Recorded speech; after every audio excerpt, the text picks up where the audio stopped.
দুর্যোগ ব্যবস্থাপনা ও ত্রাণ প্রতিমন্ত্রী মহিবুর রহমান জানিয়েছেন, দেশের ১৫ জেলায় বন্যায় পানিবন্দী ১৮,৭৬,৯৫৬ জন মানুষ। দুর্গত এলাকাগুলোতে পর্যাপ্ত বরাদ্দ দেয়া হচ্ছে বলেও জানান তিনি। শনিবার সচিবালয়ে বন্যা পরিস্থিতি নিয়ে সাংবাদিকদের এ কথা জানান তিনি। প্রতিমন্ত্রী বলেন, এখন পর্যন্ত ৩,১০,০০,০০০ টাকার সহায়তা পাঠানো হয়েছে ক্ষতিগ্রস্ত এলাকায়। বন্যা কবলিত এলাকায় মানুষ খাদ্য সংকটে আছে এমন খবর সঠিক নয় বলেও জানান ত্রাণ প্রতিমন্ত্রী।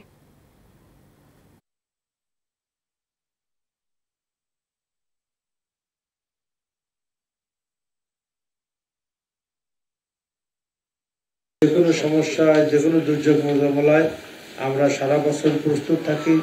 এই দুর্যোগের জন্য শুরু হওয়ার আগে থেকে আমরা প্রস্তুত আছি এবং যখন যেটা যেখানে দরকার আমরা সাথে সাথে সেগুলো পৌঁছে দিচ্ছি, যাতে মানুষের কষ্ট না হয়।